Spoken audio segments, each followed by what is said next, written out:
Hey, it's Nick Fundytus here, and this is Nick Answers Reddit for the week ending uh, April 12th, 2024.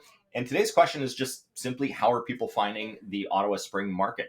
So, Mr. N. Woody from the Ottawa Real Estate subreddit there has asked because he's looking to gauge people's buying and selling experiences and see what the industry experts are seeing. So, I mean, here I am stepping in as an industry expert. Uh, Now, I can talk about this anecdotally. If you're looking for stats and something a little bit more backed up by numbers, Ottawa Real Estate Board, obviously, Kareem on our team just did a fantastic blog post that you can also find on our website about the predictions for the quarter ahead and what happened over the first quarter of the year. And then, of course, we do our monthly market updates every month, and our current one for April is posting tomorrow. So Chelsea and Kareem and I go through some actual numbers here. But the answer today, my answer for you today is really more if somebody stops me on the street or one of my clients sees me or one of my friends and says, what is the market like this spring? This is the answer here. So anecdotally, it feels like we have returned something approaching normal insofar as, there's a normal for real estate. It's more like the normal trend where you see kind of slow, steady growth.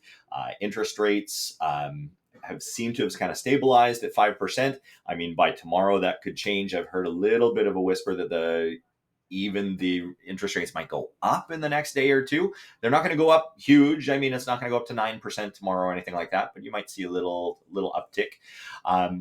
But as always, any market is not evenly distributed across Ottawa. So it's not distributed evenly by neighborhood or by type of home. So with the huge increase in average prices that we saw over the last 5 years, along with interest rates that are now higher than they were at the start of the pandemic, the first couple of cohorts of buyers, so this is a big thing that we're seeing. So first-time home buyers and then people who normally would be moving up to their next house.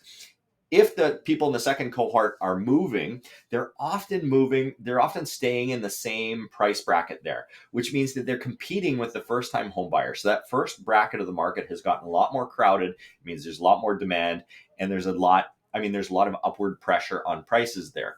The buyer specialists on my team, so Kareem, Chelsea, Katie, are all saying that their clients are having to move much more quickly on homes of interest than they even were a couple of months ago. And we're seeing more multiple offer situations. I have not been on the buyer side in a multiple offer situation yet this year, but Karine certainly has. Chelsea said she has been as well. It's nothing like peak COVID though. Most of the time, home buyers, so if you're a home buyer, you're going to be able to secure a purchase with conditions and get the property for under asking price. Although nobody is really happy about the interest rates being higher than they were, except bankers, I guess, there seems to be an adjustment to acceptance of this as being a normal by home buyers.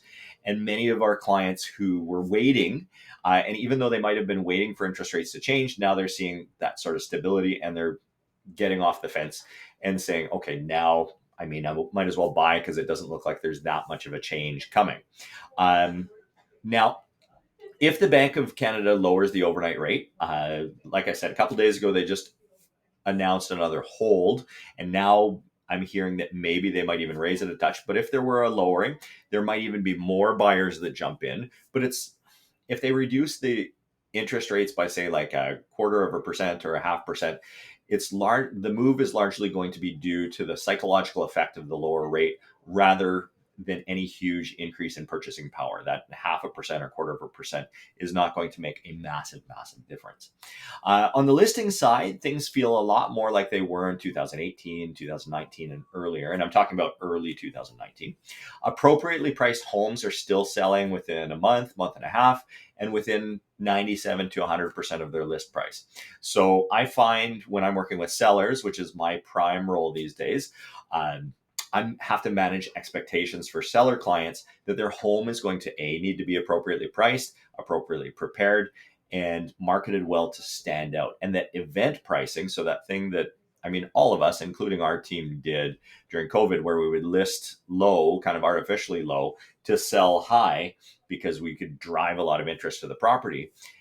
That strategy has a big probability of backfiring these days. I've seen one or two homes listed low, but they were in high demand brackets and high demand types of properties.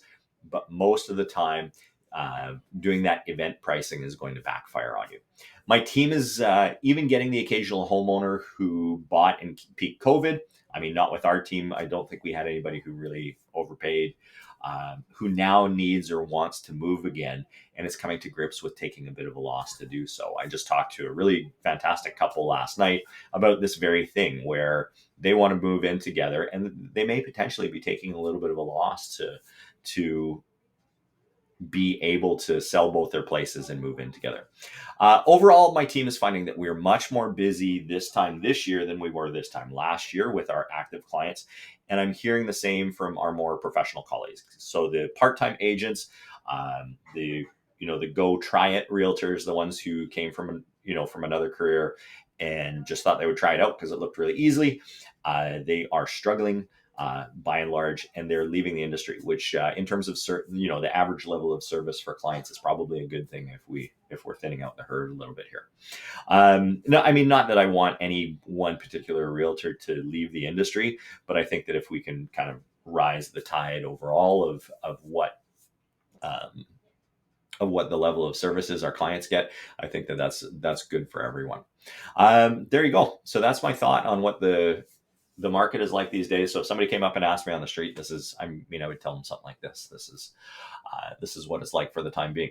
I will see you next week with another Nick Answers Reddit. And in the meantime, if you want to know what your home would sell for, or if you're thinking of making any kind of move and you want advice, this is what we're here for. And we're happy to do so and serve you professionally. Bye for now.